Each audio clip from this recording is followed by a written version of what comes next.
Hey there everyone, That Sexy Nerd is back again, and we're watching more Casual Geographic. Now, he's got a video called How Humanity Gave This Animal the Middle Finger, and it's a picture of a pigeon slash a chicken. Yeah, I don't know anything about this one. I'm usually knowledgeable about all the stuff in these videos, usually, but I'm stumped here, so why don't we just get into the episode? And remember, please smash that like button if you want to see more sexy and nerdy content, and subscribe if you think I deserve it.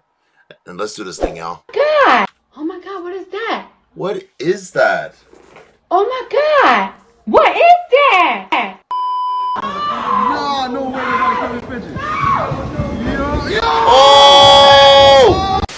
You definitely know who this is and why he was an icon, but did you know there were at least two creatures that khaki animal Jesus was afraid of? One, hippos. Wow. No further explanation needed, but also parrots.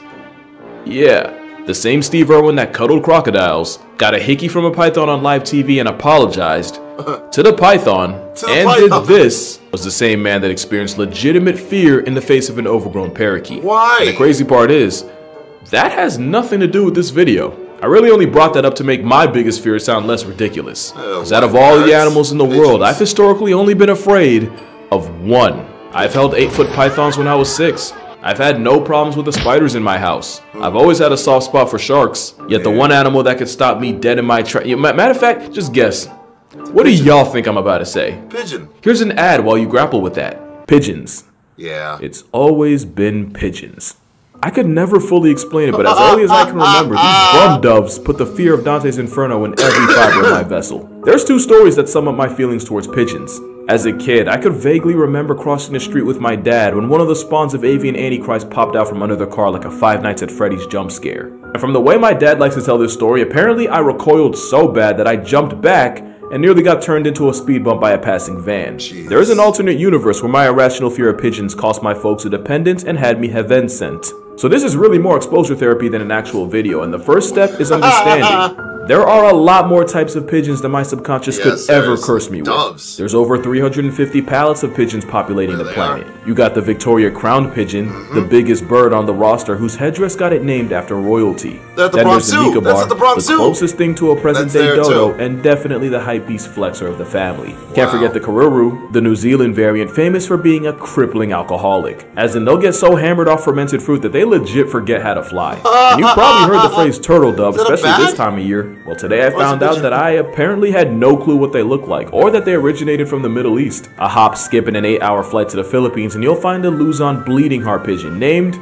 for obvious reasons. You got the silvery wood, the maroon pigeon, and the purple winged dove, all of which are in danger of being discontinued. And then you got the pigeons humans bred like dogs, which would easily make this the pug of poultry. It's like a pigeon police sketch done by a kindergartner on Adderall with no prior knowledge of anything bird. There's hundreds of breeds of pigeons, and the English pouter might just be the nastiest work of all. Although the English carrier might just be a close second, because honestly, what in the what even is this? What was the goal if this was the outcome? All those pigeon remixes go back to the OG, the rock dove, aka the main mugshot that comes up when you Google pigeon. You know what that probably had? How that happened? They probably were breeding the crap out of them, and then they just came out like that, and they're like, oh no, but then the pigeons thought it was like the sexiest thing since sex, and there you go. And this is where I stopped hating and started learning. For example, the rock dove was originally only found here. Well actually here in the dark red. That's right, any place outside this red is a place people uber the scourge of my soul. That includes what might as well be the pigeon capital of the world, New York City. So of course I just had to grow up 15 minutes from it because RNG. Apparently pigeons first touched American soil in the early 1600s via Europeans. That means the flying city merchant is more natural to the Sahara Desert than to the streets of Manhattan. Which brings me to half the reason I'm making this video. I didn't even know that. What's the one thing you spend way too much time thinking about? I think all the time about how we domesticated pigeons and then we decided we don't want to use them anymore for like messages. So they are completely reliant on humans. Have you ever seen like a nest of a pigeon? No, and I didn't know we domesticated them either. Yeah, they're like nests or like 3 twigs, and like the egg is just on the cold ground. So because they don't know how to build a nest because we messed them up? Yeah. I did not know how to take this revelation, and after looking into it, she's half right. Half right. That's bullshit. because I've seen pigeons like get a nest in like certain corners and whatever, and sometimes owls sometimes accidentally go in there. Oh my god, you would not believe how many owl videos there are on YouTube of just birds just going into pigeons' nests and just snatching them out of there. It's terrifying. Pigeon nest is a meme as old as time. This is really something only an animal with no access to birth control could come up with. It's heavy on the them kids, but before they're even born. At this point, it's like they're trying so hard not to try that it would literally take less effort to try. The thing is, they weren't named rock dove for nothing. In the wild, they'd normally raise their aesthetically challenged children on cliff ledges or crevices, which ended up being not that far off from where they shack up now. And as long as the ground's flat and the egg doesn't roll away to become a late termination and an early onset omelet, this is really all they need. Minimalism for the win. But the other point she made about us pretty much abandoning them, turns out it's pretty accurate. Which actually brings me to my second story. So I had spent the day walking around New York with my mom and was understandably starving. So hungry that we decided to get food from a street side meat vendor. The cardinal sin of the city, but we didn't know any better. The food was immediately off, but let's be honest, not enough for me to stop. I remember the meat tasting gamey and fatty and had this really strong aftertaste that I'd never experienced before. It wasn't until I was 2/3 done that I noticed a small cage halfway tucked under the stand. A small cage with maybe a dozen pigeons squirming around. It was at this moment I realized I was sold a chicken leg lie. Your boy just ate some pigeon wings. Now that story is almost completely made up, but peep how just the idea of getting calories from a concrete chicken probably disgusted most of y'all. The thing is, pigeons are regularly eaten by people in a lot of places. Yeah, what? Squab is a name for an immature prepubescent domestic pigeon, and it's considered a delicacy depending on where you're standing. Which shouldn't even really be a surprise, because one thing about pigeons, they get violated by the entire food chain. Everything. It's like, oh my god, I feel so bad for pigeons. Like a freaking, oh god, you know what? I've seen with my eyes pigeons get absolutely bodied by street savvy Stuart Little. They somehow manage to find ways to take L's from turtles. In fact, there's a catfish that specializes in murking an animal that literally got gift wrapped the ability to fly. And to add insult to injury, the fish is virtually blind. How do you fumble that bad? Pretty much the entire cast of Over the Hedge plays population control for pigeons, and we've all seen how pelicans conduct themselves in pigeon presence. Specializes in murking somehow. I've seen one thing about pigeons, they get violated by the entire food chain. It's so messed up. I've actually seen a raccoon actually eat a pigeon, which was already weird on its own. Like, the whole time I was like, how did you even catch that thing?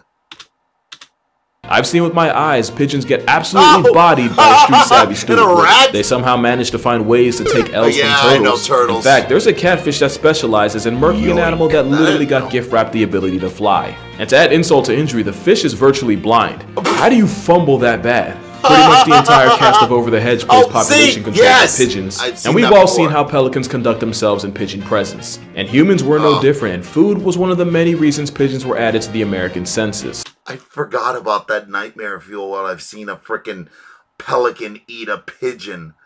Oh, that's so messed up, isn't it? Like, some of them are like just specifically going after pigeons now. It's so weird.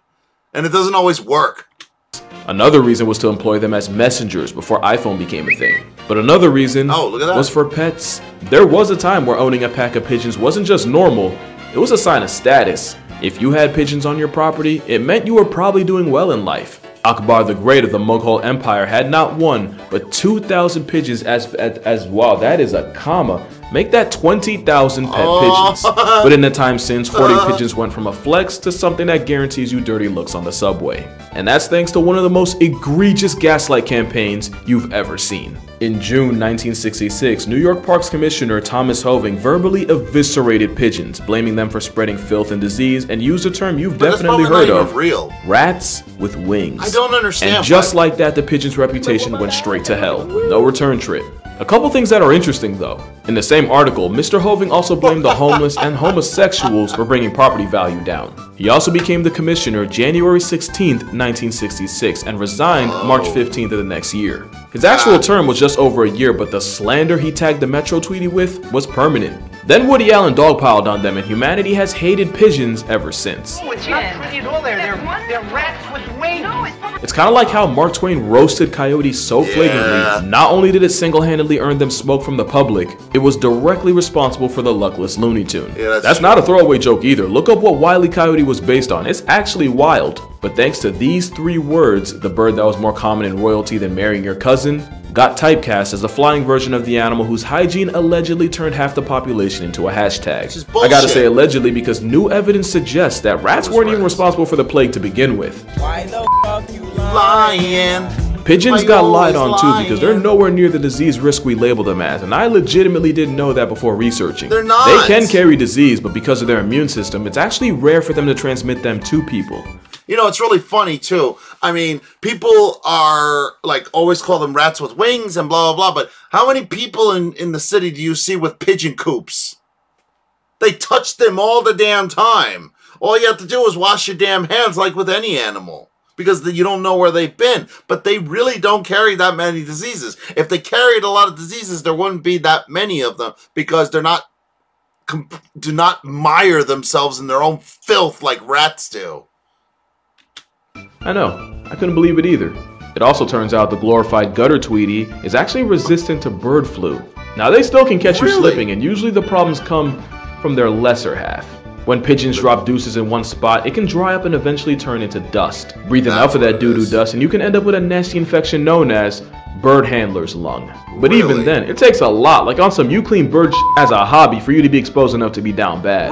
So yeah, pigeons carry diseases, but no more than any other animal. I mean, by that logic, humans carry disease, but we're still out here raw dogging handshakes. Dogs can carry disease, yet I still see people tongue kissing them. Deer are walking Airbnbs for ticks peddling limes. Dogs can carry disease. I mean, by that logic, humans carry disease, but we're still out here raw dogging handshakes. Dogs can carry disease, yet I still see people tongue kissing them. Deer are walking Airbnbs for ticks peddling Lyme disease. And cats done infected half the people watching this. Yet pigeons are the ones that got tattooed as rodents with frequent flyer miles. I know, right? Between 1941 and 2003, there have been 176 documented cases of pigeons passing off disease to a human. And again, it'd virtually take you being Buddy from that one Hey Arnold episode. You know what else I found out? Pigeons don't really spill sugar honey iced tea while flying. They 100% can, but since that could involve hitting their own feet, they prefer to do it on a perch. So it turns out the dirtiest thing about pigeons is the way we've done them. Which actually sucks, because once I started to work past my pigeon prejudice, I realized, I can't believe I'm about to say this, pigeons are low-key broken, like they're mad talented for no reason. Like for example, they're one of the fastest things with wings in the world. Pigeons can fly at averages of 60 miles per hour, but can peak out at nearly 100. There have even been stories of pigeons triggering speed cameras in streets. We don't really notice because one of their biggest ops also happens to be the fastest thing alive, which is how they can get packed up by a 200-mile-per-hour falcon punch. But pigeons still have the juice to dodge a peregrine and live to talk about it. Put it this way, the fastest thing on Earth hunts pigeons, and even that's not a total mismatch. And a good reason is another superpower we don't talk about. Their eyes. The only real self-defense pigeons practice is the power of foresight. So if they don't see danger coming, or worse, don't recognize it, they just get bullied. But pigeons have 340-degree vision and can even see it. They just get bullied. But pigeons have 340-degree vision and can even see wavelengths of light invisible to us. They're so busted that the US Navy once upon a time tried using the chicken of the city to conduct search and rescue missions out in the ocean. Basically, they trained a couple pigeons to recognize random red or orange objects, you know, the colors you'd expect from a life jacket, and then press, or more like peck, on a switch on site. In test runs, the pigeons noticed the target 90% of the time, completely outclassing the human rescue crew who just barely pulled off 40%. Then there's the fact that the pigeons could remain vigilant for hours without falling off. Unfortunately, the experiment was cut short due to budget cuts, and every pigeon involved getting killed during a crash landing. But even this experiment showcased another pigeon flex. They're way smarter than they get credit for. They probably would if they could talk like parrots or ravens. But even with a brain in the weight class of a walnut, pigeons can still surprise us. Trained pigeons can actually pass the mirror test, the same one most dogs and cats fail. In 1995, a study found that pigeons could be taught to tell the difference between a Picasso painting and Monet. I'm not gonna lie to you, I myself can't do that. To a similar beat, pigeons could be trained to tell apart malignant breast tumors from the benign. And yeah, we're still talking about a bird here. A German study in 1990 found that the avian overachievers could successfully memorize 725 different black and white patterns and correctly identify the 100 patterns associated with a reward. Pigeons also have an ability to count that rivals primates. Bro, tell me why folks found out that the Bane of Broadway can read. So what scientists did, right? They taught these pigeons a bunch of words and would either show a real word on screen or a misspelt one to go with a star. Really? If it was an actual word like, for example, dog, they had to peck at the word. And if it was some nonsense like ugged, the rules were to peck at the star. Get it right and they'd win food. Tell me why the feathery assault on your windshield actually did better than the baboons that took the same test. It was at this moment I went from highly impressed to low-key concerned with how smart pigeons are. There's like 5 million of them in NYC. We're cooked if they turn on us. Yeah. Here's a couple other pigeon facts I picked up. That thing they'll do where they'll fly around in a circle as a synchronized group, that has a name and it's called murmuration. The best theory for why they do this is as a predator response, because their honest to God best defense is just making it harder to be singled out. That weird, crusty looking bump on their beaks is called the operculum, and it's really only there to cover the nostrils. And like a middle-aged hairline, it slowly starts to disappear as they get older. Pigeons are also And like a middle-aged hairline, it slowly starts to disappear as they get older. Pigeons are also monogamous and one of the minority of birds that take till death seriously. That's probably why you've never seen a baby pigeon. Parents supervise them virtually 24/7 until they look like the urbanite we're used to. Pigeons are as loyal as birds get. So it's no surprise they've had success in the military. This is Cher Ami, one of the many homing pigeons used by the US during World War I. This story. And in 1918, over 500 men got pinned behind enemy lines with no food, water, or ammunition. Their only option was releasing carrier pigeons begging for support, but the surrounding Germans peeped game and started lighting up any pigeon that tried. And that included Sheikh Ami, who got shot out of the air, but like a goddamn phoenix managed to get back up. Against every force of nature, the plucky pigeon made it back to base, traveling a smooth 25 miles in 25 minutes to deliver the message that would end up saving the remaining 194 men. He did it half blind with a bullet wound and a leg hanging on by a literal thread. Wow. The bird, whose name means my dear friend past tense, later the next year, but would be forever immortalized in the Smithsonian as the MVP of the 77th Infantry. G.I. Joe was a homing pigeon who came in clutch when he delivered a message calling off an airstrike of a village that the British had already regained control of from the Germans. If G.I. Joe didn't basically score at the buzzer, at least 1,000 soldiers would have been turned into ashes. And then there was William of Orange, who traveled 250 miles in just over 4 hours to request air support after the radio sets had failed. Turned out he was the air support, and William's carry job saved about 2,000 men. Damn! He would be one of the 32 pigeons to earn the Dickin Award, which was basically like a finals MVP but for animals. Somehow pigeons went from war heroes to people actively trying to wipe them out. We really stayed doing our troops wrong. But I think it's safe to say, I was wrong. I was not familiar with their game. You won't catch me moving like this guy, but I'll definitely respect them. Just from a reasonable distance. And that's the most character development you're gonna get. Drink water, hug your loved, tell a pigeon you appreciate them, and I'ma see y'all in the next one. Hell yeah. Hey.